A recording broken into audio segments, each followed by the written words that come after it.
এই মুহূর্তে আবহাওয়া অধিদপ্তর জানিয়েছে বাংলাদেশের বেশ কিছু জায়গায় ভারী বৃষ্টিপাত এবং কালবৈশাখী ঝড়ের সম্ভাবনা রয়েছে।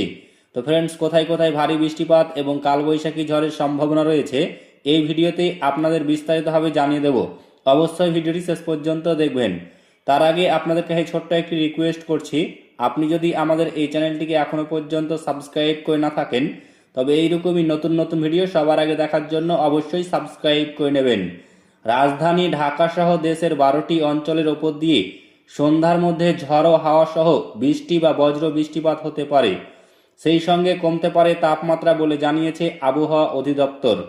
বৃহস্পতিবার 12ই মার্চ সন্ধ্যা 6টা পর্যন্ত দেশের অভ্যন্তরীণ নদী বন্দরগুলির জন্য দেওয়া আবহাওয়ার পূর্বাভাসে এই তথ্য জানানো হয়েছে।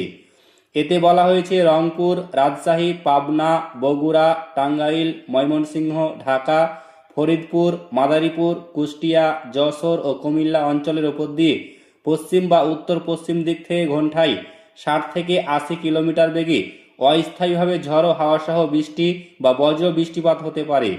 একই সঙ্গে কিছুটা কমবে দিনের তাপমাত্রা। এই কারণে এইসব এলাকার নদী বন্দরগুলিকে 2 নম্বর নো হুঁশিয়ার সংকেত সতর্কতা দেওয়া হয়েছে।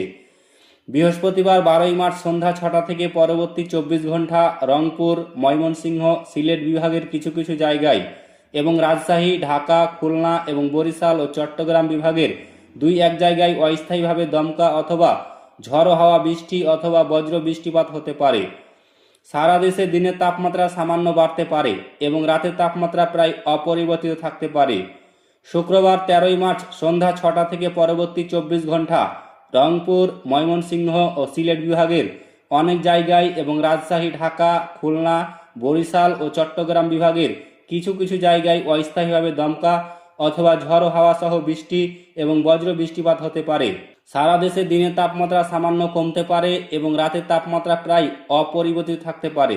তো ফ্রেন্ডস, এই ছিল বাংলাদেশের আবহাওয়া সংক্রান্ত বিগ ব্রেকিং নিউজ।